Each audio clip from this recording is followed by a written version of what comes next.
우리가 읽은 사도행전 1장은 예수님께서 지상사역 마지막 부분, 이제 십자가에 달려 돌아가시고 부활하신 주님이 40일간 지상에서 계시면서 마지막 주님을 따랐던 제자들과 군중들에게 부탁했던 지상명령, 마지막 주님의 유언과 같은 말씀입니다.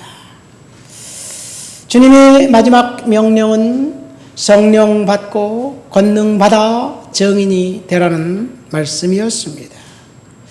이 말씀을 하신 후 예수님은 사람들이 보는 앞에서 하늘로 승천하셨고, 그리고 하늘에서 소리가 들리기를 이제 왜 쳐다만 보느냐, 갈릴리 사람들아, 이 예수는 너희가 본 그대로 다시 오실 것이다, 그런 이야기를 하셨습니다. 오늘 본문을 통해서 우리는 성도들이, 아니면 예수님의 제자들이 주님을 따르면서 오해했던 것 두 가지를 생각해 보면서 주님의 꿈, 예수님의 꿈을 성취하는 교회라는 제목으로 은혜를 나누길 원합니다. 예수님의 마지막 명령은, 지상명령은 권능받고 증인되어 교회를 세우라는 명령이었습니다. 여러분, 그럼 교회가 어떤 곳일까요? 우리는 교회를 다니면서 교회가 에 대해서 정확하게 알아야 될 필요성이 있습니다. 이 세상의 모든 단체와 기관과 모든 것들은 다 인간이 자신들의 필요와 편의와 이익을 위해서 만들었습니다. 그런데 인간이 만들지 않은 것이 딱 두 개가 있어요. 인간이 만들지 않았으면 누가 만들었나요? 하나님이 만들었습니다. 하나님이 만든 것 딱 두 개가 있는데 그중 하나가 가정입니다. 둘째가 교회입니다. 가정은 인간이 한 남자와 한 여자가 사랑해서 만나서 만든 것 같지만 사실은 아담과 이브를 통해서 하나님이 만들어 놓은, 하나님께서 이 땅에서 이룰 수 있는 천국의 모습으로 가정을 주신 거예요. 두 번째는 교회입니다. 교회는 예수 그리스도께서 십자가에서 달려 돌아가신 그 이후 십자가와 보혈의 은혜, 그 기초 위에 교회가 세워졌습니다. 하나님의 계획을 따라 교회가 만들어졌습니다. 그래서 교회는 그리스도의 몸이고 그리스도는 교회의 머리가 됩니다. 예수님께서 설교한 교회는 음부의 권세가 이기지 못할 것이다 라고 말씀하셨습니다. 하나님이 직접 만든 교회, 음부의 권세가 이길 수 없는 그 교회, 그런데 교회, 지상에 있는 교회의 모습을 보면 음부의 권세가 다스리고 음부의 권세가 활동하고 있는 교회 같아 안타깝습니다. 여러분, 하나님께서 이루고자 했던 일들, 인간이 파괴할 수 없습니다. 루이스 왈레이스라는 소설가가, 미국의 소설가가 있었습니다. 그는 지독한 불신자였습니다. 아니, 교회에 대해서 아주 적개심을 품고 있었던 사람이었습니다. 그래서 그는 교회를 허물 수 있는 아주 그럴듯한 멋진 소설을 쓰기로 작정했는데, 그 사람에게는 천부적인 재능이 있었어요. 아주 아이디어가 풍부했습니다. 어떻게 교회를 이제 없애버릴 수 있을까? 어떻게 성경이 허구인 것을 증명할 수 있을까? 성경이 허구인 걸 증명하려면 성경을 읽어봐야 되겠다 생각하고 성경을 창세기부터, 그는 비판을 목적으로, 성경을 거부할 목적으로 성경을 읽기 시작했는데, 요한계시록 다 읽기도 전에 그의 마음이 뜨거워졌고 하나님이 그를 만졌습니다. 성경의 약점과 거짓과 허구성을 찾아내려고 혈안이 되어서 조목조목 줄을 거면서 이런 거짓말이 어딨나, 이런 구라가 어딨나, 그렇게 생각하면서 성경을 읽다가 갑자기 마음이 뜨거워지고 그리스도를 만났습니다. 그리고 하나님의 사랑을 경험했습니다. 그리고 그가 쓰려고 했던 모아놓은 모든 그 자료들을 가지고 작품을 썼는데 그것이 벤허라는 작품입니다. 프랑스의 대표적인 무신론자 볼테르라는 사람이 있습니다. 그는 자기 사무실에 앉아 이런 글을 썼습니다.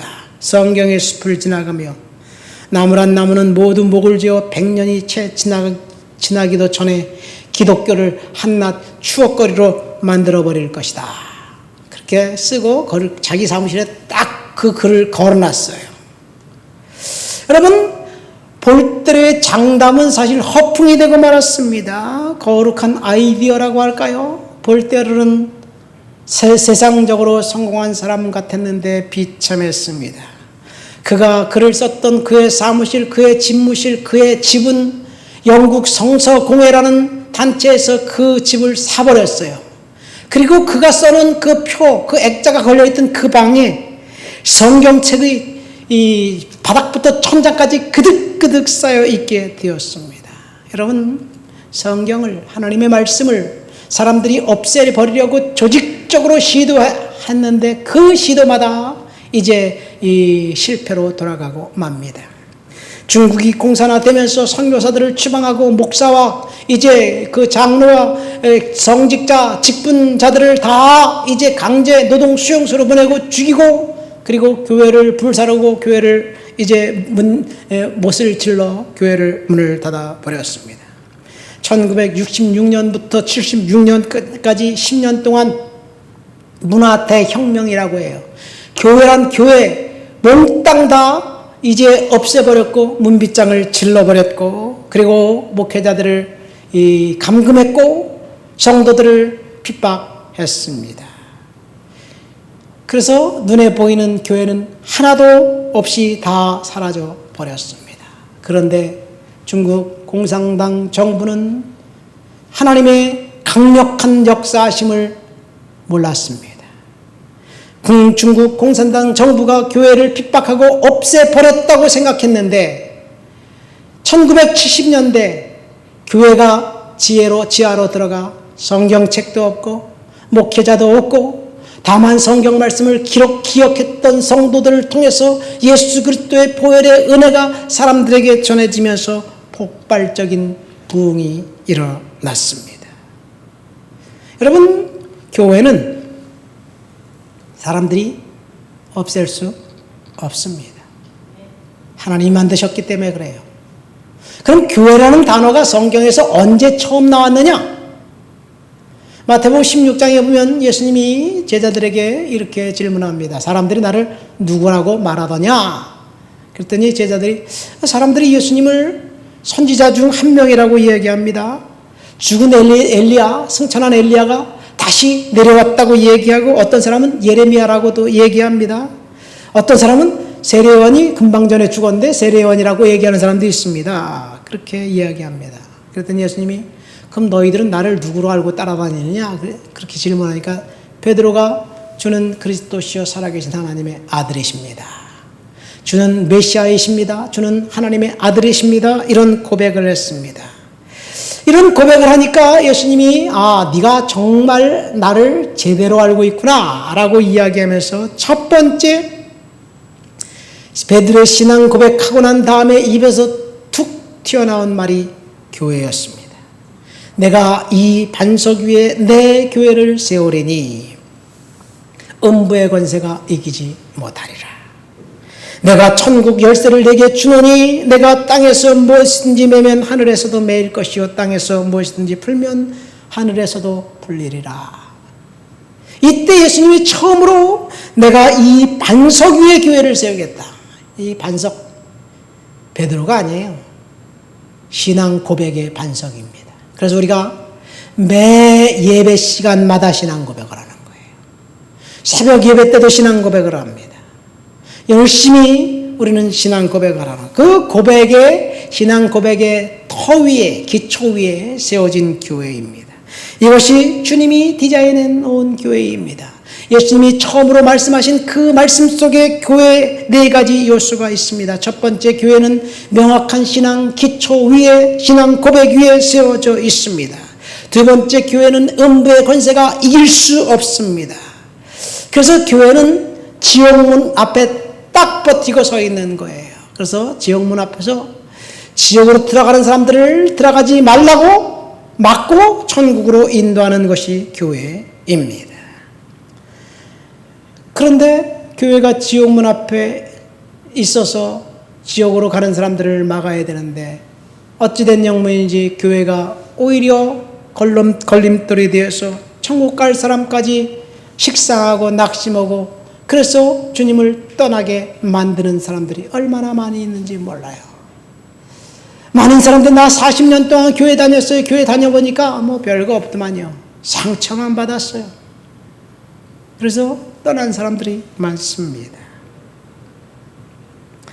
세 번째, 교회는 지옥 문 앞에 있을 뿐만 아니라 천국 열쇠를 갖고 있습니다. 그래서 교회에 들어오는 사람들마다 다 천국으로 인도하는 거예요. 여러분들이 자의적으로 이 교회에 들어온 것 같지만 한 번이라도 이 교회에 들어온 사람들은 하나님이 천국 열쇠를 통해서 그 이마에 딱 인을 쳐서 하늘 천국의 백성으로 만들어 주셨다는 사실을 믿으시기를 예수님의 이름으로 축원드립니다. 그래서 교회에 열심히 사람들을 데리고 들어와야 돼요. 데리고 들어왔다가 뭐 나가도 괜찮아요. 열심히 들어와서 이곳에 앉아서 하나님 말씀을 들으다 보면 성령께서 역사하실 거예요. 네 번째, 교회는 배고프는 능력이 있는 곳인데 우리가 하나님께 기도하면 하나님께서 들어주시고 응답해 주신다는 이야기예요. 교회에 나와 기도할 때 하나님이 응답해 주시고 신비가 풀어지기도 하고 저주를 묻고 축복을 이 땅에 선포하기도 합니다. 이것이 예수님이 디자인해 넣으신 교회의 모습입니다. 우리 교회는 이런 교회의 모습을 가지고 주님 앞에 이 지역사회를 섬겨야 될 줄 믿습니다. 오늘은 예수님의 꿈을 성취하는 교회라는 제목으로 설교를 듣고 있습니다. 본문에 보면 예수님의 꿈과 제자들의 꿈 사이에 너무나도 큰 차이가 있는 것을 발견하게 됩니다. 제자들은 엉뚱한 다른 꿈을 꿨어요. 6절부터 9절까지 한번 읽어볼까요? 다 같이 본문 6절부터 9절을 읽겠습니다. 그들이 모였을 때 예수께 여쭈어 이르되 주께서 이스라엘 나라를 회복하심이 이때니까 하니 이르시되 때와 시기는 아버지께서 자기의 권한에 두셨으니 너희가 알 바 아니요 오직 성령이 너희에게 임하시면 너희가 권능을 받고 예루살렘과 온 유다와 사마리아와 땅끝까지 이르러 내 증인이 되리라 하시니라. 이 말씀을 마치시고 그들이 보는 데 올려져 가시니 구름이 그들을 가리어 보이지 않게 하더라. 이 구절 보면 제자들이 예수님 앞에 엉뚱한 질문을 합니다. 동상이몽입니다. 이 주께서 이스라엘 나라를 회복하실 때가 지금입니까? 이런 질문이에요. 무슨 말입니까? 이 본문은 예수님이 십자가에 달려 돌아가셨다 부활하시고 난 다음에 제자들과 함께 40일 동안 지상에서 계시면 마지막 날 이야기예요. 이제 이날 예수님은 이 땅에서 버리고 하늘나라로 하늘보좌로 올라가실 것입니다. 근데 제자들은 예수님이 당장 잠시 후에 승천하실 것인데 제자들은 예수님이 그들과 함께 있으면서 이제는 다 끝났다. 예수님이 뭐 죽었다가 살아났는데 이제는 딱 한 가지 왕만 되면 임금만 되면 되겠다. 그런 이야기를 하면서 주님 우리 로마의 압제로부터 이스라엘을 해방하고 주님은 임금되고 우리는 주님의 신하로 이 땅에서 영화를 누리면 좋겠습니다. 뭐 이런 이야기입니다. 여러분, 제자들은 여전히 다른 꿈을 꿨습니다. 예수님의 꿈과는 전혀 다른 것이었습니다. 예수 믿는 사람들이 교회에서 가장 많이 듣는 말이 뭔가요? 예수를 잘 믿으십시오. 그럼 축복 받습니다. 예수 천당 불신지옥. 예수를 잘 믿는 나라들 보세요. 다 선진국이고 예수 안 믿는 나라는 다 후진국이에요. 여러분, 지금도 그런 말하는 사람들이 있는 것 같아요. 저도 물론 목사로서 성도들에게 축복을 선포하고 성경 말씀이기 때문에 축복을 전합니다. 기도하면 하나님께서 응답해 주실 것이라는 사실도 이야기합니다. 그런데 오늘 우리들은 좀 더 색다른 생각을 한번 해봐야 될 것 같습니다. 예수를 믿는다고 복받고 기도한다고 다 응답받을까요? 맞습니다. 그런데 축복은 우리가 생각하는 축복과 기도의 응답은 우리가 생각하는 시간과 괴리가 있다는 이야기예요. 예수를 믿으면 복받는다, 기도하면 응답받는다, 이것을 가설이라고 생각해 보세요. 가설 맞죠? 축복받을 것이다, 응답받을 것이다. 이거는 이 가설이에요. 가설이 참이 되려면 중요한 변수가 있는데, 첫 번째는 하나님의 뜻이라는 변수고, 두 번째는 하나님의 시간이라는 변수입니다. 하나님의 뜻이라면 축복이 임하고, 하나님의 뜻이라면 응답이 임할 거예요. 반대로 하나님의 뜻이 아니면 축복은 유보되고 응답은 유보됩니다. 그런데 하나님의 뜻이, 우리가 축복받고 기도 응답 받는 건 하나님의 뜻은 맞아요. 하나님의 뜻이 아닌 건 아니에요. 하나님의 뜻이라는 가설은 이제 증명이 됐어요. 그러면 하나님의 시간이라는 변수입니다. 여러분, 하나님의 시간, 하나님의 때에 하나님께서 복 주시고 하나님께서 응답해 주실 것입니다. 우리가 성경을 부지런히 읽고 성경을 상고하고 말씀을 묵상하는 것, 하나님의 뜻을 분별하려고 하는 거예요. 예수님은 잘 믿으면 복 받는다, 예수 믿지 않는 나라들은 가난하다, 이것은 사실은 가짜예요. 일본이 예수를 잘 믿는 나라인가요? 물론 거기도 예수 믿는 사람들이 있어요. 그러나 98%, 99%가 0.몇, 크리스찬 비율은 0.몇 %밖에 안 되니까 예수 안 믿어요. 그러나 선진국입니다. 반대로 사실 사하라 사막 이남 아프리카에, 이 중앙 아프리카의 나라들, 루안다, 말라위, 케냐, 스와질랜드, 그 남쪽은 다 기독교 국가예요. 그 중앙 아프리카 그 나라들은 사실은 80%에서 90%가 기독교인이에요. 르완다 80%, 90%가 기독교인인데 후티족과 김씨와 이씨가 서로 싸워서 한 종족을 완전히 죽여버렸어요. 그러니까 예수 믿으면 잘 살고 예수 믿으면 저주받고 못 산다, 이것은 아니에요. 사실 잘 사는 것은 과학 기술과 교육과 이런 것과 연관이 되어 있습니다. 물론 하나님은 성경을 통해서 축복을 받는 사람들로 우리들을 만들어 주셨어요. 그러나 우리가 생각하는 축복은 현세적인 물질적인 것을 초월합니다. 이 세상에서 아무리 성공적인 삶을 살고 떵떵거리고 살았다 할지라도 그 사람이 지옥 간다면 결코 축복은 아니에요. 이 세상 요즘 재수 없으면 100년 산다는데, 100살까지 산다는데 100살을 해봤자 얼마나 되겠어요? 긴 것 같지요? 제가 벌써 60이 넘었어요. 눈 깜짝할 사이에 20년 갔어요. 그런데 죽고 난 다음에 심판이 없다고 누가 이야기할 할 수 있어요. 진짜 축복은 영원히 구원받는 것에 있습니다. 그런데 제자들은 진짜 축복을 이야기한 것이 아니라 이 세상에서 출세하고 성공하고 그리고 높은 자리에 앉는 것을 꿈꿨습니다. 이스라엘 나라를 회복하실 때가 이때입니까? 제자들의 그 질문도 사실 이해가 돼요. 우리는 일본의 압제를 36년간 받았기 때문에 제자들의 그 꿈, 그들의 그 상처, 그들의 생각 다 이해합니다. 그러나 다른 나라들을 통치했고 그리고 압박했던 그 나라 사람들도 이해할까요? 어쨌든 예수님은 사실 억지로 군중들이 임금을 삼으려고 했기 때문에 그것을 놓으라고 분명히 거부했습니다. 그래서 예수님을 따르던 군중들이 어느 날 갑자기 돌변해서 자기 말을 안 들어준다고 예수를 십자가에 못 박으라고 외치고 소리쳐서 예수님은 십자가에 달려 돌아가셨어요.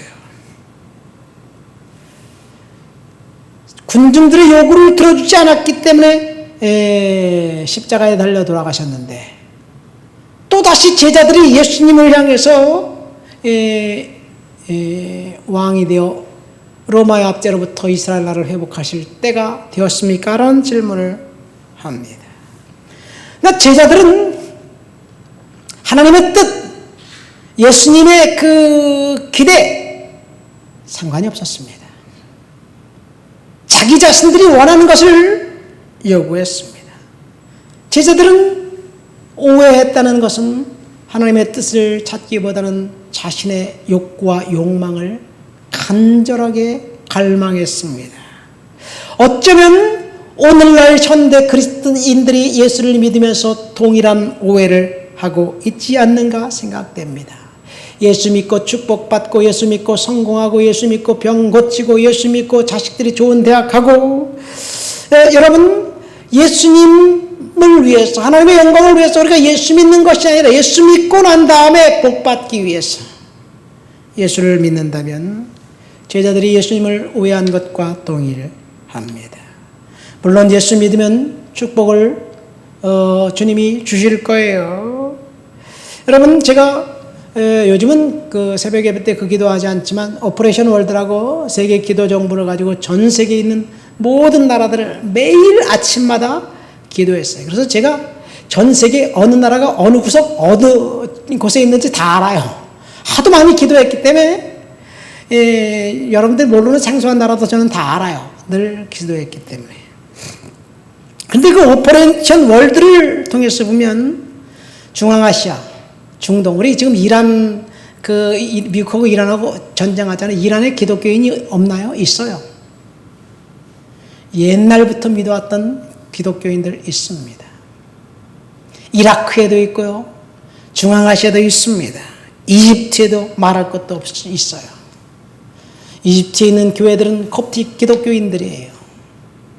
이란에 있는 교인들은 또 다른 정교회 어소독스 처치 성도들이에요. 핍박받는 나라, 심지어 중국에 있는 핍박받는 그 성도들은 고난당할 때, 핍박받을 때, 우리 잘 사는 나라 성도들은 이 고난을 제거해달라고, 고난을 없애게 해달라고 기도합니다. 우리들도 그렇게 이 고난 힘들다. 고난을 주님 언제 싹 갖고 가시려나요? 그렇게 기도해요. 근데 그들은요, 고난에서 이기고 승리하게 해주십시오. 고난을 견디게 해주십시오. 그렇게 기도하는 거예요. 여러분, 이것이 달라요.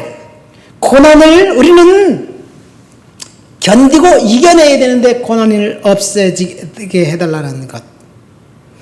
우리가 예수를 믿으면서 우리는 자의적으로 생각하면서 오직 예수를 위해서 나의 평안과 나의 안위를 간구한다면, 원한다면 제자들이 오해했던 것과 동일합니다.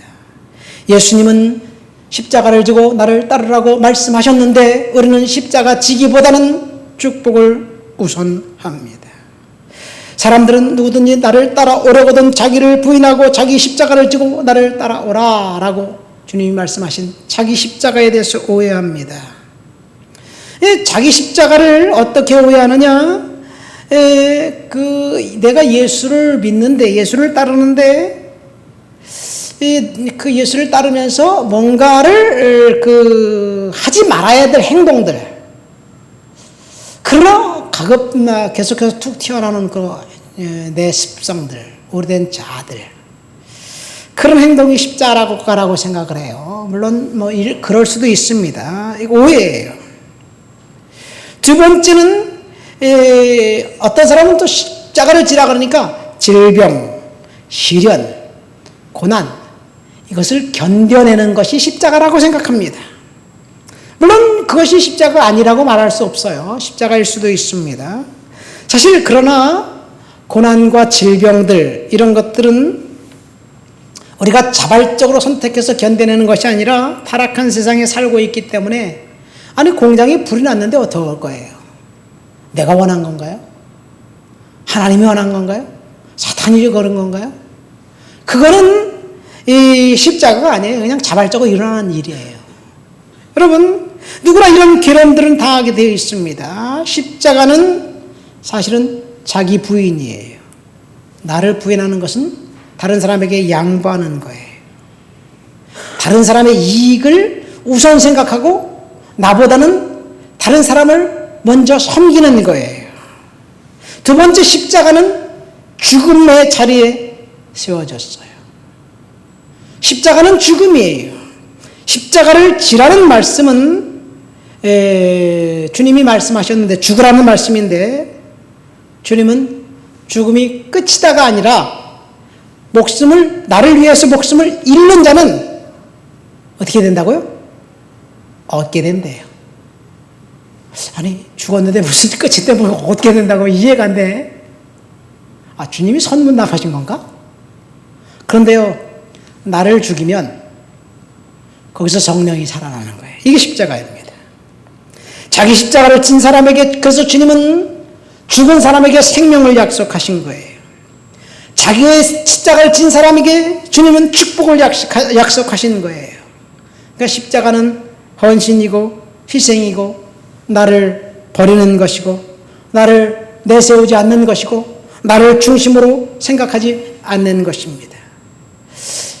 또 한 가지 십자가에 대한 오해, 십자가에 무거운 짐을 지고 걸어간다, 주님 앞에 간다는 말을 맞는 것 같지만 사실은 틀려요. 십자가의 짐이 무거운가요? 무겁죠. 왜? 내가 살아있으니까. 죽은 사람은 십자가가 무거운지 가벼운지 몰라요. 그러니까 십자가를 지고 골고다까지 가서 죽어야 돼요. 그러면 주님이 사는 거예요. 주님은 제자들이 이게 십자가를 지고 나를 따르라고 말씀하셨는데 제자들은 십자가 질 생각을 하지 않고 민족 부활의 꿈, 민족 회복의 꿈, 이스라엘의 회복하는 꿈, 출세하는 꿈을 꿨습니다. 그들은 예수님의 마음을 단 1도 몰랐습니다. 예수님은 이 말씀을 하시고 승천하실 건데 바로 다 조금 있으면 승천하실 것인데 예수님은 주님이 승천하실 것은 꿈에도 생각하지 않고 주님을 왕 삼아야지 그렇게 이야기하는 거예요. 사실은요, 야고보와 요한이 어느 날 예수님에게 찾아가서 예수님 왕 되면 나는 주님의 오른쪽, 내 동생은 왼쪽에 그렇게 자리에 앉게 해주세요. 그렇게 얘기하니까 다른 열제자들이 그거 보고 열받았어요. 싸웠어요. 이 마태복음에 보면요, 야고보와 요한은 어머니까지 동원해가지고 예수님에게 한 자리 차지하려고 했어요. 이것이 제자들이 예수님을 따라다닌 이유였습니다. 여러분, 우리가 왜 예수를 믿는지 우리는 이 시간 제자들처럼 오해하고 있지 않는지 생각해 봐야 될 줄 믿습니다. 두 번째 제자들의 오해, 그것은 8절 말씀이 있어요. 우리 한번 8절 한번 다시 읽어볼까요? 오직 성령이 너희에게 임하시면 너희가 권능을 받고 예루살렘과 온 유다와 사마리아와 땅 끝까지 이르러 내 증인이 되리라 하시니라. 이 말씀은 주님이 승천하시기 바로 직전에 하신 말씀이고 이 말씀하시고 주님은 승천하셨어요. 성도들이라면 주님이 마지막 지상 명령이니까 이 말씀을 반드시 순종하려고 할 것입니다. 주님은 제자들에게 민족과 열방들에게 복음을 전해서 교회를 세우라는 거룩한 꿈을 꾸시고 그것을 마지막 유언처럼 남기시고 승천하셨습니다. 이것은 예수님의 꿈이고 저와 여러분들이 이 땅에 예수님의 꿈을 실현하는 그런 교회를 만들어야 될 줄 믿습니다. 그래서 사실은 제자들이 오해했다는 것보다는 제자들은 예수님의 이 말씀을 오해했다기보다는 이해하지 못했어요. 그러나 오늘날 성도들, 목회자들이 이 말씀을 오해하고 있지 않는가 생각됩니다. 예수님께서 지상에서 승천하시기 직전 마지막 지상 명령, 이제 오해를 했는데 왜 이제 오해를 했냐면 예수님의 제자들은 성령을 몰랐기 때문에 그렇습니다. 성령이 너희에게 임하시면 너희가 권능을 받고 땅끝까지 이르러 내 증인이 되라. 그런데 성령 자체가 뭔지 모르니까 예수님 말씀이 뭔가 이해를 할 수 없었던 거예요. 오순절날 성령이 강력하게 임하고 난 다음에 이것을 말씀하셨구나 라고 그들은 이해하게 됐지 그전엔 몰랐어요. 우리는 성령을 시대에 살고 있고 성령을 충만을 경험했고 성령의 은혜를 경험했기 때문에 주님이 지금 능력받아 전도하라는 말씀이구나 이렇게 이해해요. 알죠? 그렇죠? 제자들은 성령이 누구인지 몰랐기 때문에 이해할 수 없었어요. 여러분, 성령은 창세기 1장에 나와요. 하나님과 함께 창조 사역을 했어요. 성령은 하나님께서 또 사람의 아담을 만들고 난 다음에 하나님의 인간에게 생기를 부어 넣어주셔서 이 생명이 되게 하셨어요. 인간의 속에 성령을 입김을 하나님이 불어 넣어 주셨어요. 신약에 와서 성령님이 의해서 예수님은 잉태하였고, 그리고 예수님이 세례를 받으실 때 성령이 비둘기처럼 임했어요. 그리고 예수님께서 제자들에게 보여서 성령이 너희에게 임하시면 모든 걸 가르쳐 주실 것이다 말씀하고 가르쳐 주셨어요. 근데 사실 성령에 대한 개념이 없기 때문에 이해할 수 없었어요. 여러분, 우리가 눈에 보이는 물질 명사 이런 것들은 다 이해할 수 있지만 추상 명사는 사실은 보기 전엔 이해할 수가 없어요.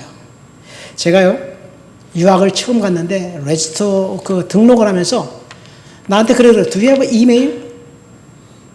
1994년 1월 1일 날 내가 캐나다 갔어요. Do you have email? 그러더라고요. 이메일? 이메일이라는 말 그때 처음 들어봤어요. 이메일? 메일은 아는데 I have mail. No, 이메일. 이메일? What is email? 막 뭐라고 설명하는데 내가 영어도 모르지만 진짜 모르겠더라고요. 진짜 모르겠어요. 근데 이메일이 지금 다 알잖아요. 그러니까 예수님의 제자들도 그런 거예요. 성령이 임하면 너희가 권능받고 증인된다고 그러는데 예수님의 제자들은 성령이 도대체 뭐야? 예수님이 성령이 임했다고 이야기하고 그런 것들 보혜 성령 얘기하고 그러는데 사실 이해할 수가 없었어요. 예수님이 성령이 임할 때까지 우리가 사도행전 1장 이렇게 앞에 3장 4절 5절 말씀 보면요, 성경책 있는 사람 찾아봐. 사도행전 1장 4절 5절입니다. 사도와 함께 모이사 그들에게 분바에 이르시되 예루살렘을 떠나지 말고 내게서 들은 바 아버지께서 약속하신 것을 기다리라. 요한은 물로 세례를 베풀었으나 너희는 몇 날이 못되어 성령으로 세례를 받으리라. 주님 말씀하셨어요. 예루살렘을 떠나지 말고 내가 너에게 성령을 부어주실 것인데 기다려라. 그렇게 말씀하시고 성령이 임하면 너희가 권능받고 제자가 증인되라. 그런 말씀하셨는데 사실 이날 예수님이 말씀하신 이 말씀, 그 갈릴리 베세다 광야에서 예수님이 승천하셨을 때 거기에 부하신 주님, 승천하신 주님을 보았던 사람들이 몇 명이었을까요? 몰라요. 아무도 몰라요. 분명히 예수님의 12제자는 거기 있었을 거예요. 이 성령 충만받 요한복음 2장 보면 오순절날 성령이 임해요. 몇 명이 성령을 받았다고요? 120명이에요. 그러니까 120명 정도는 예수님이 부활 승천하신 것을 봤을 거예요. 근데 고린도서 15장에 가면 예수님께서 부활하신 것을 일치에 한꺼번에 500여 형제에게 보였다 그러니까 아마 그날 가장 많은 사람들이 예수님의 부활하신 모습을 보았고 승천하신 것을 봤는데 아마 500여 명이 되지 않았을까 생각됩니다. 그러니까 예수님의 이 마지막 명령을 들은 사람은 500여 명이었습니다. 몇 날이 못되어 성령을 선물로 받으리라고 말씀하셨을 때 주님이 이 성을 떠나지 말고 여기서 모여서 기도해라. 그래서 모여서 500여 명이 기도하다가 하나 둘씩 떠나서 380명은 떠나고 120명만 남은 거예요. 불과 며칠 만에 성령이 임했냐면 딱 열흘이에요. 오순절이니까. 6월절부터 오순절까지 50일 지나고 난 다음에 예수님이 6월절 날 돌아가셨고 40일 계시다가 승천하셨으니까 딱 열흘 만이에요. 그러니까 380명은 열흘 만에 무슨 일이 있었는지 몰라서 하나둘씩 빠져나갔습니다. 주님께서 약속하신 성령을 기다릴 수 없어서 순종하지 않아서 그리고 그들은 받지 못했습니다. 우리는 하나님께서 허락하신 시간이 될 때까지 조바심을 두르고 믿음을 갖고 기도하며 기다려야 될 줄 믿습니다. 지금 제자들은 이 사도행전 1장 8절을 제자들이 오해했다 그러는데 오해했다기보다는 예수님 말씀을 이해하지 못했기 때문에 기다리지 못했고 그래서 성령을 받지 못했던 것을 이야기하는 거예요. 여러분, 우리는 하나님의 뜻을 기대하면서 끝까지 믿음으로 인내하며 기다려야 될 줄 믿습니다. 그래서 기다린 사람만 120명의 성도들만 성령 받았습니다. 그리고 능력을 받았습니다. 그리고 나니까 주님이 무슨 말 하셨는지 명확하게 이해했어요. 그래서 그 다음부터 성령 받은 사람이 열심히 나가서 전도한 거예요. 그 성령 받은 사람들의 모임이 훗날 예루살렘 교회가 됩니다. 여러분, 그다음에 그런데 사실 이 말씀에서 예수님이 말씀을 이해하지 못하고 오늘날 성도들이, 특별히 목회자들이 이 말씀을 오해하고 있는 것 같아요. 오해한다라가 아니라 그런 것 같아요. 여러분, 사도행전 1장 8절을 다시 한번 볼까요? 오직 성령이 너희에게 임하시면 너희가 권능을 받고 예루살렘과 온 유다와 사마리아와 땅끝까지 이르러 내 증인이 되리라. 성령이 너희에게 임하시면, 거기까지 우리 이해했어요. 성령 받았으니까. 그렇죠? 성령 임하면 권능 받고 증인되라. 어떤 게 핵심입니까? 이 말씀의 핵심되는 단어가 뭐예요? 증인되라인가요? 권능 받고인가요? 증인되라, 내 증인이 되라? 그것이 주님의 핵심, 말씀의 핵심이에요. 마태복음 28장에 보면 증인되는 방법이 세 가지가 있는데, 첫 번째 가서 제자를 삼아라. 두 번째 아버지와 아들과 성령의 이름으로 세례를 베풀어라. 그리고 세 번째 내가 분반 모든 것을 너희 가르쳐 지키게 하라. 그러니까 가서 전도해서 제자 삼아라. 세례 줘. 그리고 끝나지 말고 그들을 교육해라. 가르쳐라. 그래서 주님의 제자로 만들어라, 이거예요. 그런데 주님의 제자들은 그렇게 따랐습니다. 열심히 따랐어요. 시간이 흘렀어요. 오늘날 많은 사람들이, 저는 이 말씀을 묵상하면서 그런 생각을 했어요. 이 말씀은 주님이 권능 받고 성령 세례 받고 권능 받아 제자 되라고 말씀하셨는데, 제자 삼는 것, 그래서 전도하는 것, 그것에 순종해야 되고 그것이 목표인 것 같은데, 많은 사람들이 권능 받고의 필이 딱 꽂힌 거예요.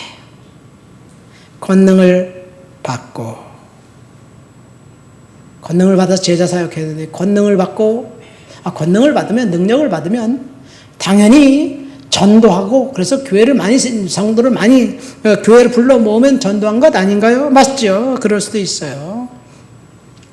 그래서 아마 많은 사람들이 권능 받고에 머물러서서 능력 가지고 하나님의 영광을 위해서 일한다고 했는데, 마지막 결과를 보면 하나님의 영광을 위해서 일하는 것이 아니라 자기의 아성을 쌓은 것이 아닌가, 이런 오해도 하게 됩니다.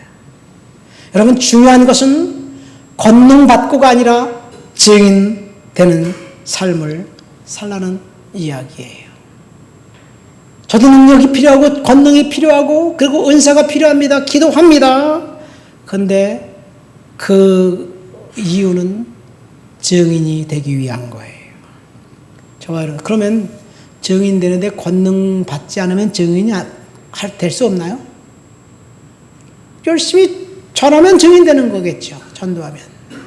중요한 것은 우리는 세상 끝날까지 주님의 증인이 되는 삶을 살아야 될 줄 믿습니다. 말씀을 맺습니다. 오늘은 예수님의 꿈을 성취하는 교회라는 제목을 가지고 설교 말씀을 드렸습니다. 사도행전 1장 그 말씀을 통해서 사람들이 예수님을 오해했던 것 두 가지를 이야기했는데, 첫 번째는 제자들이 예수님을 오해했습니다. 제자들은 예수님을 따라다닐 때 자신들의 입신양명과 출세를 위해서 따라다녔습니다. 오늘날 많은 사람들이 예수를 믿는다고 하면서 예수님, 하나님의 영광을 위해서 믿는 것이 아니라 자기의 이기적인 욕심을 충족해주는 도구로 주님을 따르고 섬긴다면 오해하는 거예요. 두 번째, 성령이 임하면 권능받고 증인되라는 말씀을 주님이 하셨는데, 오늘날 많은 사람들이 권능받고의 필이 꽂혀서 권능이 목적이 되어서 그래서 주님을 위해 일한다고 했지만 결국 따지고 보니까 자기 자신의 이름을 내세우고 아성을 세운 것이 아닌가 생각됩니다. 우리는 증인되는 삶을 살면서 예수님의 꿈을 성취하는 교회, 그런 교회를 저와 여러분들이 만들어야 될 줄 믿습니다. 우리 다 같이 말씀을 생각하고 통성으로 기도합니다. 하나님 아버지 감사합니다. 오늘도 주님 앞에 나와 주를 높여드리고 주를 찬양하고 주를 예배합니다. 성령의 능력과 충만과 거룩한 역사가 나타나고 드러나도록 주여 도와주시옵소서. 주님을 높여드립니다. 주님을 찬양합니다. 주님 영광 받아 주옵소서. 권능받고 증인 될 수 있도록 도와주옵소서. 성령받고 건증인 될 수 있도록 도와주시옵소서. 하나님의 영광을 위해서 십자가를 지는 삶을 살아가도록 주여 도와주시옵소서. 예수님 이름으로 기도합니다. 아멘.